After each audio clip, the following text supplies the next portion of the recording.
Aku mendengar seperti suara yang nyaring dari himpunan besar orang banyak di sorga, katanya, Haleluya, Haleluya, Haleluya, keselamatan dan kemuliaan, dan kekuasaan adalah pada Allah kita, sebab benar dan adil segala penghakimannya, karena dialah yang telah menghakimi pelacur besar itu, yang telah merusakkan bumi dengan percabulannya, dan dialah yang telah membalaskan darah hamba-hambanya atas pelacur itu. Untuk kedua kalinya mereka berkata, Haleluya, ya asapnya naik sampai ke atas selama-lamanya. Dan ke-24 tua-tua dan keempat makhluk itu tersungkur, dan menyembah Allah yang duduk di atas takhta itu, dan mereka berkata, Amin, Haleluya.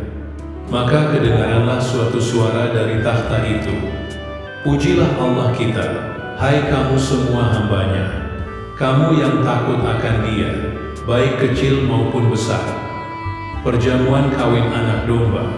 Lalu aku mendengar seperti suara himpunan besar orang banyak, seperti desau, air bah, dan seperti deru guru yang hebat. Katanya, Haleluya, karena Tuhan, Allah kita, yang Maha Kuasa, telah menjadi Raja. Marilah kita bersukacita dan bersorak-sorai dan memuliakan Dia, karena hari perkawinan anak domba telah tiba, dan pengantinnya telah siap sedia, dan kepadanya dikaruniakan supaya memakai kain lenan halus yang berkilau-kilauan dan yang putih bersih. Lalu ia berkata kepadaku, Tuliskanlah, berbahagialah mereka yang diundang ke perjamuan kawin anak domba. Katanya lagi kepadaku, perkataan ini adalah benar, perkataan-perkataan dari Allah. Maka tersungkurlah aku di depan kakinya untuk menyembah Dia. Tetapi ia berkata kepadaku, Janganlah berbuat demikian, aku adalah hamba sama dengan engkau dan saudara-saudaramu yang memiliki kesaksian Yesus. Sembahlah Allah, karena kesaksian Yesus adalah roh nubuat. Firman Allah. Kemudian aku melihat surga terbuka. Sesungguhnya ada seekor kuda putih, dan ia yang menungganginya bernama Yang Setia dan Yang Benar. Ia menghakimi dan berperang dengan adil, dan matanya bagaikan nyala api, dan di atas kepalanya terdapat banyak mahkota, dan padanya ada tertulis suatu nama yang tidak diketahui seorang pun, kecuali Ia sendiri. Dia memakai jubah yang telah dicelup dalam darah, dan namanya ialah Firman Allah, dan semua pasukan yang di sorga mengikuti Dia.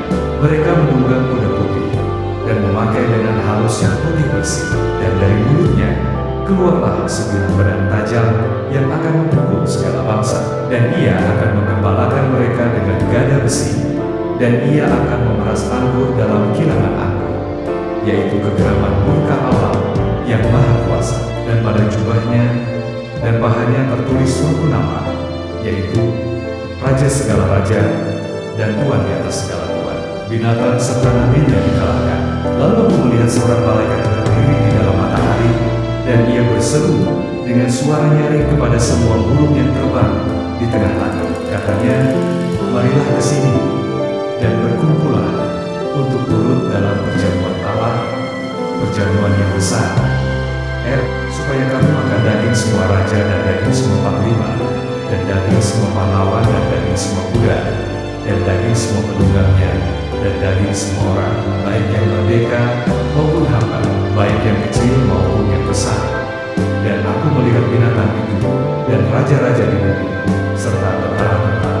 Mereka telah berkumpul untuk melakukan peperangan melawan penunggang kuda itu dan tentaranya. Tertangkaplah binatang itu, dan bersama-sama dengan dia nabi palsu yang telah mengadakan tanda-tanda di depan matanya.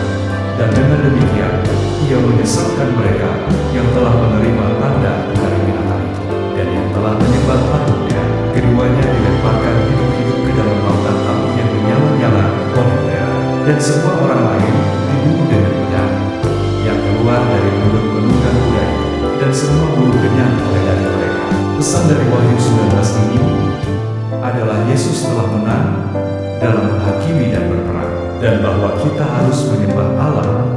Pesan utamanya yaitu Yesus kembali datang untuk menghakimi dan berperang, dan Yesus menang dalam pertempuran melawan musuh.